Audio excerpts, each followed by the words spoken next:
Hey man.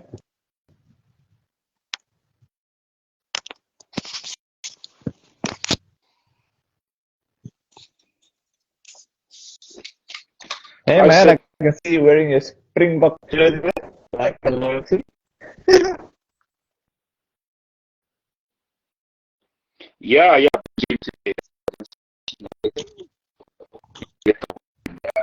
Oh, sorry? Need a bit of favors from Australia as well to beat New Zealand in order to win the trophy. Yeah, hoping they get the win later, but they also need some help from Australia as well. They've got to beat New Zealand to actually, have a chance. But let's see how it goes. Should be a great game. Yeah, yeah. Okay, let's get down to the cricket. All right. The third Ashes test was a bit of a dud for the last 2 days. It was a bad way of really retaining the Ashes. I know there were a lot of, you know, words, a lot of moaning and groaning by the English public, which is understandable because it could have been too old, and then we would have had obviously the decider, which has already happened. And yeah, what are your thoughts before we get to the decider so far? Like, what are your thoughts on that fourth test? It's a bit of an anticlimax, eh? Because this was England's best performance of the series, and unfortunately they couldn't get the win. Because I mean they completely outplayed Australia Yeah, in the game. Let's yeah, be honest, they completely yeah, outplayed Australia. The only thing that was ruining the occasion was yeah, all over the weather, especially in the game of cricket. And this is more important. I mean, when it comes to high-profile mm, series like the Ashes, that you want to have a result in mm, every game, possibly because there's so much at stake. So this is something that the organizers need to look at if they can have mm, stadiums with roofs, especially countries where you do get a lot of mm, rain like the UK. Uh, but yeah, it's kind of a hollow feeling, eh? Because that was England's mm, best mm, performance of the tour, and yeah, Australia actually. I mean, the rain helped Australia this time around. I mean, they got out of jail there, and I think the best thing England can do now is actually try and draw the series. yeah, I think retaining the Ashes is obviously gone. mm, So I think the series won't be such a bad result. I would mm, say, mm, given how close. I think it would actually be a fair result to me if the series was drawn. mm. Yeah. Yeah, I mean, before we go to the first test, I was having this theory in my head. Had England only declared with the lead of 200, fine, Australia may have passed the lead, but then the worst case scenario that England would have only had about 70 to 80 runs to chase. And I think if they had, you know, like they had 30 overs on Saturday, so technically, if they had more overs to bowl on that day before, they would have probably maybe picked up 6 wickets. In the 30 overs, if you pick up 4 wickets on that 20 overs, you have about maybe 5 to 8 overs left, depending on the changeover. So the way England bat, they could have chased whatever runs could have been done, but maybe that's all. Maybe that's probably wishful thinking. What do you think? I think it is wishful thinking because I mean, like you said, England batted so Mm, quick, and they did get bowled out on the third day, just after lunch or just before tea. So they had more than enough time. I mean, if you look at it, you've got two and a quarter days to bowl out yeah, Australia. I mean, that's plenty of yeah. time. And obviously, they didn't really take into account the weather. I mean, you could have said, "What Yeah. if?" I would have thought that 200 is probably more than enough, uh, considering the way Australia were, batting in that game. Yeah, probably, hey, probably. But I think they obviously wanted to be on the safe side as well because I mean, you know what happened in the first test? Mm, They let Australia off the hook. Second test, same. yeah. They let Australia off the hook. Australia have been really lucky in the series as well. Hey, in certain occasions, they have been quite lucky in the sense. So it's been a bit of a seesaw series. It's been a great series to watch, no doubt about it. It's been one of the best series, in a long time where both teams have actually gone, toe to toe with Yeah. each other. So it's been a fascinating series, and I would think that 2-all would be probably a fair reflection of the series Yeah, as a let's get whole. to the first test. Okay, first innings plays. England made 283, Australia 295, and now with them are going at 69 without loss, going at a run rate of 4.81 as ball ways. Australia were really snoozing yesterday. Imagine an Australian team batting at under 3 runs and over. I mean, this is so un-Australian. It's bordering on. I have a theory of this approach. Because England bats so fast and with such small overs, they're just grinding their bowlers down, which is kind of like a Pujara approach they're doing. But I get it, but it's like, I don't know. It doesn't excite me. Although I think the first two tests, their run rate was okay. I think they're going at 3 runs and over, but not because England bats so aggressively. I just feel their run rates are just both become boring. Although maybe, I don't know. It feels strange. Yeah, so Australia were playing they were playing the patient game yesterday. So I mean, let's see if that really actually counts for anything while this test match. But I mean, England have blown that 12-run lead away quite quickly, and the two openers are looking good now. So as you said, you're not sure what the approach was from Australia yesterday, trying to actually bet time. Where I mean, you've still got 3 days to play in this test. There's so much of time. There's no need to bet time. Unless you're trying to save a match on the 5th day. That's obviously a different scenario on its own. But I mean, why don't you just have a go there? So yeah, the run rate was quite slow yesterday. But to be fair, England bowled really well yesterday, and I felt they just let Australia off the hook. They just after tea, they probably tried too many things. They wanted to try and blast the tailenders, and that's what happened. There was a lot of loose balls that they managed to put away, and obviously Moeen Ali's injury didn't help. Member of the team, and I mean we saw his inclusion, we saw Wood's inclusion. How important it's been for England, and they've been a totally different side ever since Wood has come into this lineup. So, it's such a shame because had the fourth test played out, Wood would definitely showed why he's been. Actually, he's already shown it, but anyway, and I famously say S word happens. I won't say the full swear word. Okay. Sure. But seriously, I really enjoy the way England bat. It's so fun to watch, even though it is frustrating because it feels like they're giving charity away when they lose their wickets compared to Australia, where you have to really grind it out. But it feels just strange. But I do hear the dodgy weather on the 5th day. Maybe that's why England. That's why I think Australia is probably batting the way they are because they are. It was so negative though. I mean, even in the 4th test, it was like they didn't even pitch up. I think they were just even. Remember Josh Hazelwood? He made a comment. He said he didn't even mind rain coming. That is so un-Australian. Who would have thought an Australian would say such things? Hey, Avish. Oh.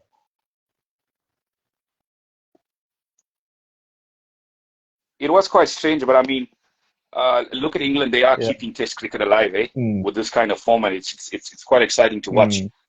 So may it long continue. And I think England now they're probably taking weather into account, so they want to try and get as many runs as possible today, and have enough time to bowl Australia. But I would say, I'd put myself on the block here now, Sid, and I'll say 350 is a good lead. 350 to chase. The final innings is going to take a lot of work from Australia. So.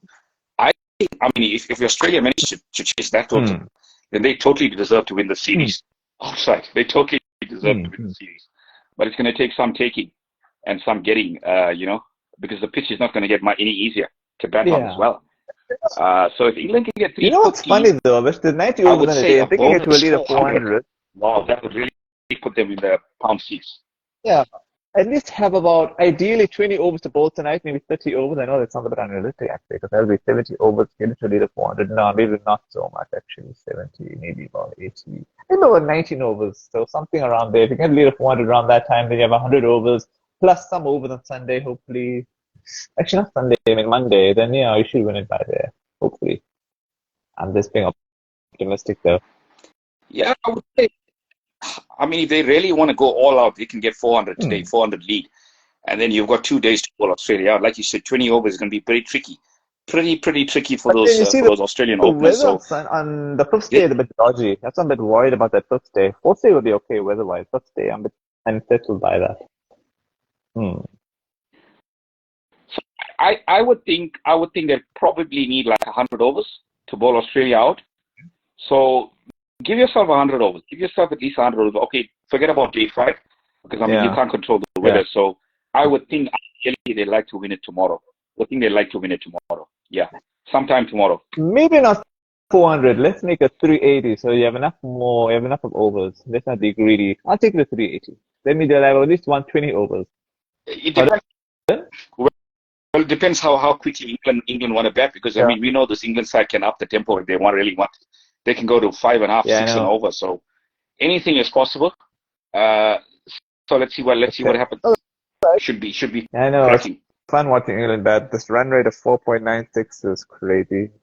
42 or 49 at a strike rate of 85. And then Crawley is not crawling. He's really 31 or 47, 65. At least he doesn't play like his name, Crawley, because he doesn't crawl. It just sounds funny. Yeah, I mean, he's been a revelation. He's been a revelation in the series. I think he's probably paid back the selectors for showing faith in him, and I think he's repaid them. So I mean, that innings in the last test was absolutely sensational. So some of the best ball striking you'll see. It was an amazing knock. And he was actually unlucky to miss out on that century, because I think he kind of deserved a double century. Yeah. Okay, let's get to Sri Lanka and Pakistan. Who would have thought Pakistan would have walloped Sri Lanka this badly in the series? 2-0, they won by innings and 222 runs, and the man of the match was Abdullah Shafiq, 201, and then the man of the series was Aga Salman, with 221 runs and 3 wickets. So, and Pakistan are playing their version of bad ball. That was really fun to watch on the highlights package, man. If Pakistan can play this brand of cricket, it should be fun, man. Only question is, would it stand in the Western countries if Pakistan can continue this approach? I can see it working in Asia, the way Pakistan play. Or maybe they could work. If they get 300 plus in Asian and Western conditions, like 350, they could be competitive, with their bowling attack. What do you think, Avish? Yeah, I mean, I think we've kind of seen a decline in Sri Lankan cricket as well in the series here. They're not the side that they used to be. Especially in home conditions, they were so difficult to beat at home. But I mean, credit to Pakistan, Sri Lanka seems to be a side that they want to play quite oftenly, and they actually do quite well against them. But yeah, I mean, if I look at the series, I mean, the batting from Pakistan was amazing. I mean, and we don't always say this about Pakistani teams in terms of the bat. I mean, their bowlers always bail them out. But we don't usually say this about Pakistani batsmen. But I think they read beautifully in both tests, the way they approached. And you're talking about Agar Salman. I mean, he's been a revelation in the middle order. I don't think Babar has series, but I mean, there's been so many other guys that have taken and scored big runs. And then their bowling attack, I mean, Sri Lanka were no match for them. Sri Lanka were no match for their bowling attack. And they look such a dangerous side when they have Shaheen Afridi. Because I mean, that guy is probably the best. He's probably the best opening bowler in the world. If you're talking about swinging it both ways, I mean, he's really difficult to play. He's really, really difficult to play when conditions are, there for him. But I mean, he can make the ball talk. He can really make the ball talk. So he's a danger. He's a danger to any batting lineup. And I think that's the one thing that Pakistan obviously need to improve, is how they perform in Western countries. Because I think if it comes to Asia, and I think it's disappointing that they don't play India that much, because I think India and Pakistan just be quite close. What do you think? I imagine if Pakistan play this brand of cricket against India, that'll be fun to watch, man. Pakistan. Absolutely, and we've actually been deprived of that rivalry, because I mean, that rivalry was so exciting for cricket and so exciting for the game. And it's kind of disappointing that, those two countries don't play each other that much, because I think it would have been a fantastic, it looks like it would have been a fantastic contest. Yeah, man. Pakistan's a bad ball. I've been seeing words like Pak ball, or they call it the Pakistani way. Although the Pakistani way sounds better than Pak ball. I don't know what the feather that is about, but the Pakistani way sounds better. I think that bad ball is having a bit of fever into the Asian thing, which is good. I think it's needed for Pakistan cricket, because Pakistan cricket is really becoming depressing. So it's nice. I enjoy this. But Pakistan plays close to perfection, Fielding was great. Bowling was great. Batting was great. Who would have ever thought you'd use these words for Pakistan, man? It's crazy. Yeah, I mean, yeah, definitely. Hey, but I mean, this is what you get from Pakistan. I mean, they're so Mm, unpredictable. I mean, when you least expect it, they can mm, pull out performances like mm. this, and they've shown it time and time again. Yeah, this is not a side you want to write off, eh? By any means, in any conditions. Okay. All right. Let's get to India and West Indies. Second test was just like the Old Trafford, a dud, because India were looking on the way. They only needed 8 wickets on the final day, but the weather gods were cruel.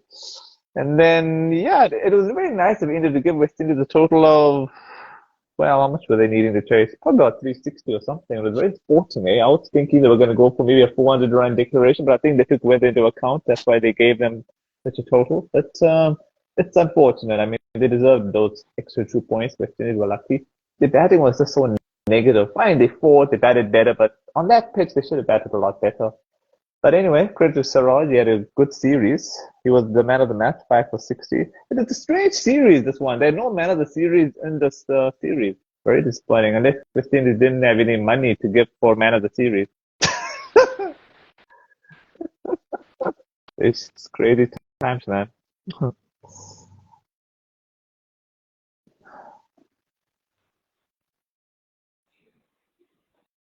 Sorry, you broke up there, Sid. Okay, sorry, and I was saying that, I was saying that it's a shame that India couldn't win that second test because of the rain on the last day, because they really deserved to win. I mean, they made a good declaration, I mean, sporting declaration of 360 for the West Indies to chase. And then what is weird about the series, they didn't have any man of the series. I was thinking maybe they don't have any funds to give for man of the series in the West Indies.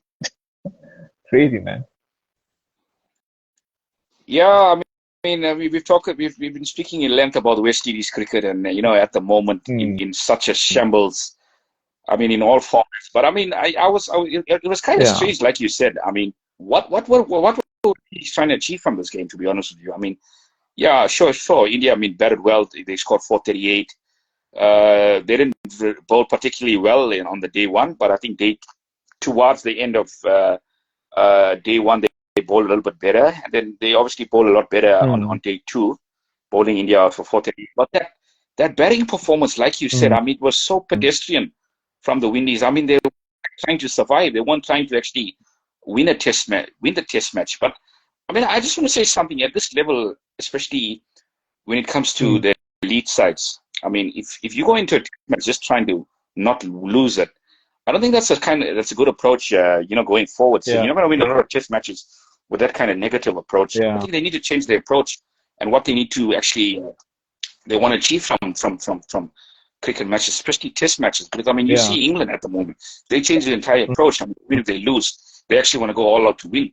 So I couldn't understand the approach from the West Indies. I mean, it was really pedestrian seeing the way they batted. I mean, like under three and over, 2.5, I think it was around there. So I mean, yeah, and they got and their tails just got blown away like that. So I mean, all the hard work that they put in on Hmm. day three, I mean, just went to waste. I felt, and yeah, they were lucky to escape with a draw Yeah. there. I mean, mind you, the weather came to their rescue, but uh, I mean, to be honest with you, you can see the gulf in class here between both Yeah. sides. I mean, it's getting wider and wider. I mean, from the Indies to all the other nations, I mean, the gap is getting wider and wider, Sid. And I mean, Bangladesh have Yeah. obviously caught up with them as well. The likes of Afghanistan have caught up with them in white ball cricket. So yeah, it's not a good time to be a Windies supporter. Eh? I mean, the state of cricket in the Caribbean is in shambles at the moment. And like you said, I mean, I was shocked when you mentioned that now there's no money for a man of the match award. No, So I mean, you man can of the see the series. I didn't see any man of the series before. Yeah, man, yeah, it's very weird. It's like dodgy. I mean, it just goes to show the state of cricket in the Caribbean at the moment, the financial state of cricket. I mean, they're not making enough Mm. money as well, so they can't pay their players. So what do their players do?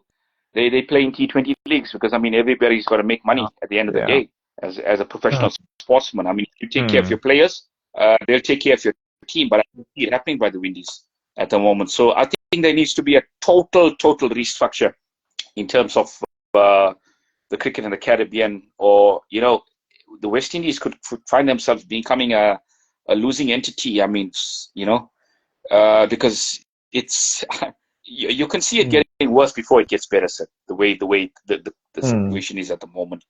I mean, we can have an entire conversation on this, but the state of Windies cricket at the moment, it's evident. It's there to see. It really is not international quality at the moment. It's very sad. But then what West Indies did bad in this Test series is that they didn't prepare the right pitches for their bowlers. It was just bizarre, man. I mean, at least control the controllables, And also, I think their approach should probably be like England, because they play the mostly attacking players. They're not really defensive type of players. So maybe just do some bad ball. At least if you're going to get out, and the number of overs you're going to get out, at least get out being attacking. What do you think? Yeah, I guess if you got to go down, you got to go down fighting, hey. But we didn't really see much fight from them in the series. As you said, negative in the way they were batting. If they just played to their strengths, I mean, look, it's not easy to play baseball. Eh? It's not easy to play that against the red ball. I mean, the red ball is difficult. It's not as it's not as I'd say the white ball is probably less demanding, but the red ball moves around so much. Yeah, it's really difficult to play that kind of cricket unless you have players that have that kind of mindset. It requires a lot of skill, and I don't think the Windies are there at that skill level just yet to actually play that form of cricket. If they're going to be playing that form of cricket, they're going to be losing really badly at the moment. So I do feel they need to be more positive.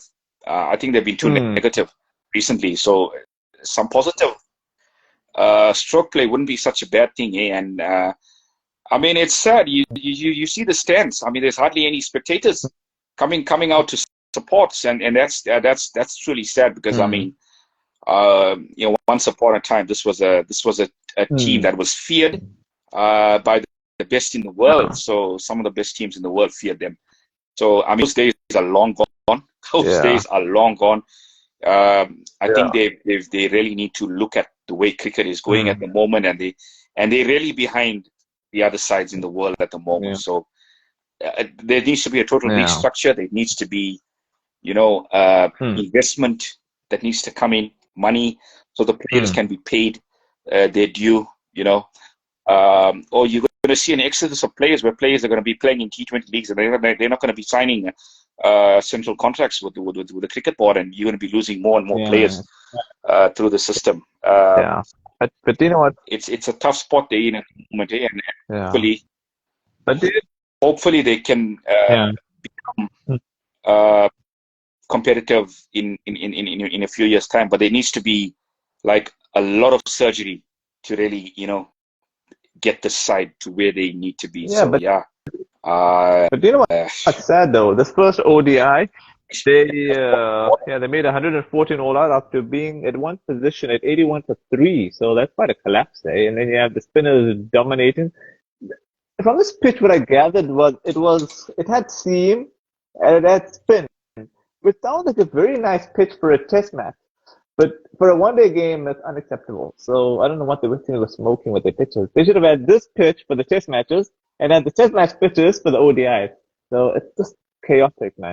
The thinking is all scrambled. And I hate talking about pitches, but they really don't have the right pitches for them. They're just not doing it right. They need to prepare flat pitches for the ODI so at least the batsmen can thrive and enjoy themselves. If you prepare pitches like this, you're not going to win the series. You're going to have a quick defeat. You know what I mean? I couldn't actually understand the thinking. What is the thinking behind preparing a cricket pitch at the end of the day? Because I mean, think about it. There was not much to gain from the series. So I would think you as pitch curators, you would probably try and prepare a batting wicket, and just give the spectators what they want to see. Runs on the board. They want to see big totals, and give them that kind of pitch. Give them something that that can bring the crowd, because I felt, this performance was actually shocking. Yeah. Because I was thinking that they probably could have performed a lot better in the ODI series, because there wasn't much on them. There wasn't much to gain. It's a new era of cricket at the moment, and I don't think they started this new era in a good way. 114 was absolutely pathetic on that pitch. I mean, on any pitch, in ODI, I think it's absolutely criminal not to bat out your 50 overs. It's absolutely criminal to not bat out your 50 overs, or at least go deep. At least go deep. So, I mean, to get bowled out in 23 overs was absolutely criminal from them. It was a shambolic batting performance. I mean, the Indians, they were unplayable. They were made to look unplayable on that wicket, because I think the Windies were obviously, from a technical point of view, from a temperamental point of view, they were inept. They just couldn't handle the Indian bowlers. What the Indian bowlers were actually dishing out there, they were absolutely inept, technically and temperamentally. Yeah, it's very sad because honestly, watching West Indies play actually makes me sad. Honestly, I actually give up with them seriously, but then I kind of watch it just because India's playing. It's nice to see India winning, but you want to see competition. But anyway, that's another story for another time. I just saw who played for number 3 now for England. It's Stokey. Who would have thought that? Stokes is actually playing at number 3. Duckett went out. So, but it made sense because Moeen Ali is injured. So, hey, but Stokes really gives his all as captain. He really sacrifices batting at number 3. I mean, I would have thought, call me crazy, but I would put Wokes in number 3 because Wokes can't bat. I think, remember when Wokes batted at number 3 in that World Cup against West Indies in 2019? I don't know if you remember that match. And they really walloped their butts. So, I'm thinking Wokes would bat at number 3, but I guess they want to preserve Wokes, so I guess it makes sense. And plus, Stokes likes to do captain things, so, or should I say miracle things. Yeah, I mean, you can see the ticking. I mean, it's quick runs. I mean, they want to get as many runs as possible and try and give Australia, 10 or 15 overs tonight, tricky overs. And try and probably knock 1 or 2 over. So, I mean, I like this approach. This is very positive from England getting Stokes in, because I know Stokes can score quickly as well. So, I think they're looking for quick runs at the moment, Sid. So, it's going to be really fun.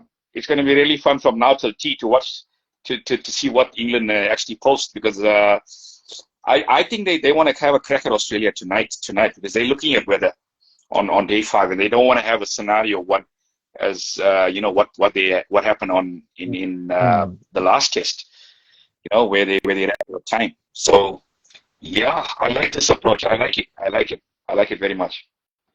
Yeah, I think Moeen Ali would have come in, but I think he's injured with that groin, which is sad. But I think Stokes was probably the next best option. I would have probably put Wokes, but then maybe they want to preserve Wokes for his bowling, so who knows what's going on there. But anyway, I think any final words before we wrap up? Yeah, I think, England, if they get 350, 400 today, I think they're going to boss this game. And I think we're going to see a 2-all kind of series. And I think Australia will be disappointed as well to actually lose this test. And I think, although they probably retained the Ashes, the main target was to actually win the series in England. So I think there's one thing that they obviously didn't achieve. But having said that, I think on the basis of the series, I think 2-all is probably a fair result. Yeah, on a final note, should the series be 2-all, it's only going to vindicate the English more, saying that had that match not been rained off, they could have maybe made history. So it's going to make Australia look really even feel, to make Australia feel worse. And I've had to be brutally honest, Australia and this last test and this test have been really disappointing. The whole approach has been all wrong. It's like become so depressing. I mean, after the defeat in Headingley, it's like they've just played for just trying to retain the Ashes and then try their luck in this match. But it's early days. Let's see how they play tomorrow. Maybe they might surprise us in the chase and that's the true Australian win. Although I hope it doesn't happen, but maybe it will happen. It's going to take some effort, hey? I mean, to chase 350, 400 in the 4th innings against England, with a wearing pitch, it's going to take some effort. And if they do get it done, I mean, they so deserve to take the Ashes back home, and win the series. But yeah, I mean, it's going to be a big talking point if this series ends 2-all, because I mean, Australia were completely outplayed in that last test match, and obviously rain came to the rescue. And I mean, I just had that feeling, Sid. I mean, if England were going to get one win, they were really going to turn around the series, and it's exactly what happened.